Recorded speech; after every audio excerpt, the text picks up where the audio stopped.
Okay, so we will now go around the bed of the patient and showing on the screen what kind of patient is there, and you will see what kind of rhythm and physiological functions or saturation or blood pressure is on the monitor. So the closer you get to the patient, the better it is for you. All our patients have pulsations on carotid arteries, or you can even palpate the pulsations on the brachial artery.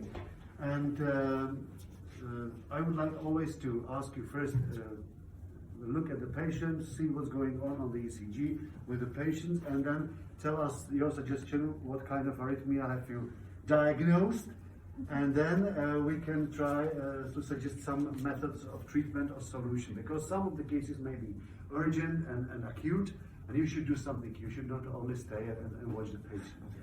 So you should never touch the patient or the bed with your body, because the electric current can go also to your body. So you should always just hold only the pedals, make a defibrillation, but you should not touch anything else. If you defibrillate, you first must ask the others to get off the patient. Okay, so let's see the first patient. We have male, 60 years old, who has complaints of palpitations, so he feels some kind of rhythm disorder, and he was brought to hospital due to syncope. So he was unconscious for a moment, and he was brought to the hospital, and the patient is here. You can see he is still conscious. He can talk to us.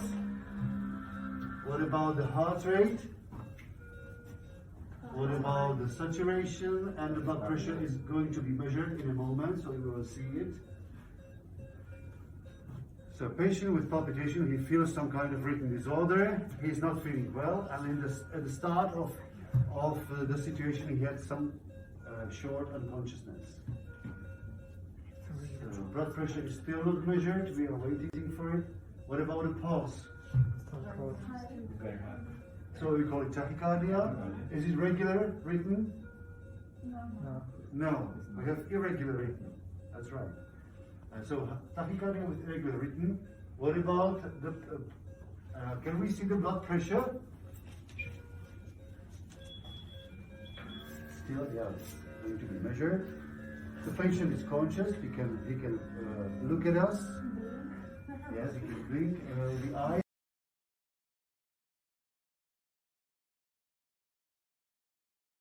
What about the QRS complex on the monitor ECG? Is it narrow or wide?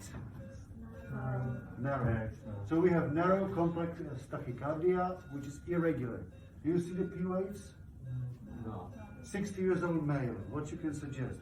60 years old man, but it's not hypertension. It's not severe, but it's not normal pressure as we would expect in such a person. We would expect like 140/80 at least. So he's a little bit hypertensive, tachycardic, irregular rhythm, narrow QRS complex. Atrial fibrillation. Do you agree with the diagnosis? Yes. So is it emergency? Should we immediately treat the patient now, or do we have some time to decide? Is he hemodynamically compromised?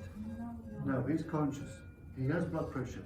He has tachycardia, but still it's not severe, like 130 beats per minute. It's a rhythm that he can survive for minutes. So we have time to decide now. Okay, well, how can you treat? How would you treat? Cardioversion? Urgent cardioversion could be one of the solutions, but I would prefer, because we don't know how long this lasts. What is the potential risk of cardioversion? Oh, sorry. No, first you need to check for thrombi that are not present. Because we don't know if the fibrillation is not long-lasting, and there might be some thrombi in the heart, and if you do cardioversion, you may release thrombi and cause the embolism or thromboembolic problem with the head. So first, if the patient responds, I would ask him how long the palpitation lasts. If he can clearly recognize that the palpitation is there for a few hours only, it's safe to perform cardioversion. If not, we should only decrease down the heart rate.